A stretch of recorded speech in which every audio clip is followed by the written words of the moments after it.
तो भाई तैयार हो जाइए एक ऐसी कहानी सुनने के लिए जिसमें एक एयरलाइन है, एक रेगुलेटर है और करोड़ों यात्री हैं जो बीच हवा में लटके हुए हैं। ये कहानी है कि कैसे भारत की सबसे बड़ी एयरलाइन ने हमारे तथाकथित वॉचडॉग रेगुलेटर की मदद से देश के पूरे एविएशन सेक्टर को लगभग जमीन पे ला दिया। और ये सब हुआ एफिशिएंसी के नाम पर। हाँ, सही सुना। हमारे देश के इतिहास का सबसे बड़ा एविएशन संकट दूसरे हफ्ते में दाखिल हो चुका है। इंडिगो कह रहा है कि फ्लाइट्स अब स्टेबल हो रही हैं, पर सच तो यह है कि रोज 400 से 500 फ्लाइट्स अब भी कैंसिल होती रहेंगी। पर शुक्र है, एक मेहरबानी की है उन्होंने। अब वो 3 दिन पहले बता देंगे, मतलब एयरपोर्ट पहुंचने के बाद बेइज्जती नहीं होगी, 3 दिन पहले हो जाएगी। वाह, क्या दरिया दिली है, कितना बड़ा एहसान है हम पर। तो चलिए मिलते हैं इस कहानी के पहले विलेन से। नाम है इंडिगो।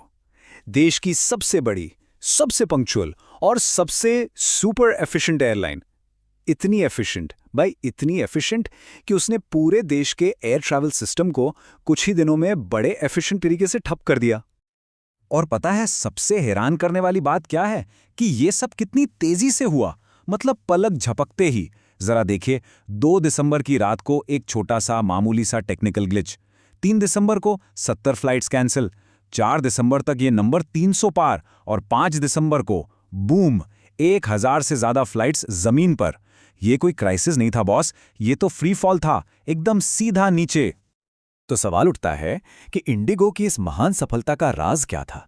अरे वही, उनका मशहूर सुपर एफिशिएंट मॉडल। सुनने में तो बड़ा कमाल लगता है ना। प्लेन उतरा नहीं कि 20-25 मिनट में वापस उड़ा दो, जबकि बाकी सब 45 मिनट लेते हैं। सिर्फ एक ही टाइप के प्लेन रखो, A320, ताकि ट्रेनिंग मेंटेनेंस का झंझट ही कम। अरे हद तो यह है कि फ्लाइट में सैंडविच तौल कर रखे जाते थे, तौल कर, क्योंकि ज्यादा वजन मतलब ज्यादा फ्यूल। वाह, क्या दिमाग है। लेकिन इस पूरी जीनियस स्कीम की असलियत क्या निकली? असलियत यह कि हकीकत के लिए कोई प्लान भी था ही नहीं। Zero buffer. एक छोटा सा धक्का लगा और पूरा ताश का महल ढह गया। देखिए, ये जो हुआ ना, ये सिर्फ एक ऑपरेशनल गड़बड़ी नहीं थी। ना ना ना, ये तो गलतियों की पूरी हैट्रिक थी। एक नहीं, 2 नहीं, बल्कि 3 बड़ी और जानबूझकर की गई गलतियां। ऐसी गलतियां जिन्होंने एक छोटी सी प्रॉब्लम को नेशनल डिजास्टर बना दिया। तो इंडिगो के वो 3 सबसे बड़े पाप थे क्या? पहला, घमंड, प्योर एरोगेंस। इनको लगा अरे हम तो इतने बड़े हैं, हमारा कोई क्या बिगाड़ लेगा। सरकार ने नए सेफ्टी नियम निकाले, बाकी सब एयरलाइंस ने चुपचाप मान लिए, लेकिन इंडिगो नहीं जी, वो तो आखिरी मिनट तक सरकार से छूट मांगते रहे। दूसरा पाप, अपने ही लोगों को धोखा देना। जब हजारों गुस्से में भरे पैसेंजर एयरपोर्ट पर चिल्ला रहे थे तो इनकी टॉप लीडरशिप गायब। अपने ही ग्राउंड स्टाफ को भेड़िए के सामने फेंक दिया, बिना किसी सहारे के। और तीसरा और सबसे घटिया पाप, सरासर बेईमानी। लोगों को झूठ बोला, एयरपोर्ट बुलाकर फ्लाइट कैंसिल कर दी, वेब चेक इन करने के बाद बताया सॉरी आप कहीं नहीं जा रहे हैं। मतलब सालों की जो इज्जत कमाई थी ना, वो कुछ ही दिनों में मिट्टी में मिला दी। और इस पूरे हंगामे के बीच लीडरशिप क्या कर रही थी? अरे सीईओ साहब ने एक वीडियो मैसेज डाला था, पर वो मैसेज इतना रूखा, इतना बेजान था कि लोग मजाक उड़ाने लगे कि ये तो पक्का किसी एआई से लिखवाया है। मतलब इससे आप अंदाजा लगा सकते हैं कि जमीन पर क्या हो रहा था और साहब लोग अपने एसी कमरों में क्या सोच रहे थे। तो एक सवाल तो बनता है, जब इंडिगो पूरे देश की एविएशन सर्विस को जमीन पे लाने की तैयारी कर रहा था, तब हमारा रेगुलेटर, हमारा वॉचडॉग डीजीसीए, वो क्या कर रहा था? सो रहा था? चलिए अब कहानी के दूसरे और शायद इनसे भी बड़े विलेन से मिलते हैं। तो पेश हैं directorate general of civil aviation, short में कहें तो डीजीसीए। इनका काम है ये देखना कि हमारी हवाई यात्रा सेफ रहे। लेकिन ऐसा लगता है कि जब इंडिगो का जहाज डूब रहा था ना, तो डीजीसीए कुंभकर्ण की नींद सो रहा था। अब जब जनता का गुस्सा फट पड़ा है, तो शो कॉज नोटिस भेजकर हम बहुत सख्त हैं वाला नाटक कर रहे हैं। डीजीसीए की हालत समझने के लिए आपको लंबी चौड़ी रिपोर्ट पढ़ने की जरूरत नहीं है, बस ये एक नंबर देख लीजिए, 53%। पता है ये क्या है? ये डीजीसीए में खाली पड़ी नौकरियों का आंकड़ा है। जी हाँ, जिस संस्था के भरोसे हम आसमान में उठते हैं, वो आधे से भी कम स्टाफ के साथ काम कर रही है। कमाल है ना? आइए जरा इस चीज को और करीब से देखें। मतलब सैंक्शनड पोस्ट हैं करीब 1600 और काम कितने लोग कर रहे हैं? सिर्फ 750, यानी 900 कुर्सियां खाली पड़ी हैं।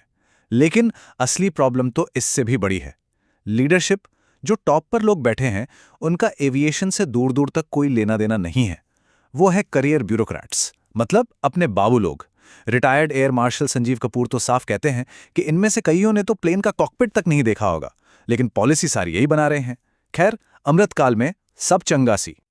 और अगर आपको लग रहा है कि प्रॉब्लम सिर्फ लोगों की कमी की है, तो जरा इनके बजट पर भी एक नजर डालिए। अमेरिका का जो रेगुलेटर है FAA, उसका बजट है $23 बिलियन और हमारे DGCA का सिर्फ $38 मिलियन। मतलब कोई मुकाबला ही नहीं है। ये तो साफ है कि हमारे रेगुलेटर के पास न तो काम करने वाले लोग हैं और न ही पैसा। तो एक तरफ है एक निकम्मा रेगुलेटर और दूसरी तरफ एक घमंडी एयरलाइन। लेकिन कहानी में अभी एक और एंगल बाकी है मेरे दोस्त। ये कहानी है बाबू, बॉन्ड और भगवान भरोसे चल रहे एक सिस्टम की। मतलब ये सवाल तो दिमाग में आता ही है कि इंडिगो में इतना घमंड, नियमों की इतनी परवाह न करने की हिम्मत आई कहां से? क्या इसके पीछे कोई खास वजह है? जरा इस नंबर को देखिए, 36 करोड़ रुपए। और ये पैसे दिए कैसे गए? इलेक्टोरल बॉन्ड के जरिए। मतलब वो तरीका जिससे बड़ी बड़ी कंपनियां पॉलिटिकल पार्टियों को सीक्रेटली चंदा देती हैं। अब डेटा ये तो नहीं बताता कि ये 36 करोड़ किस पार्टी को गए, पर कांग्रेस का ये दावा है कि ये पैसा बीजेपी को मिला।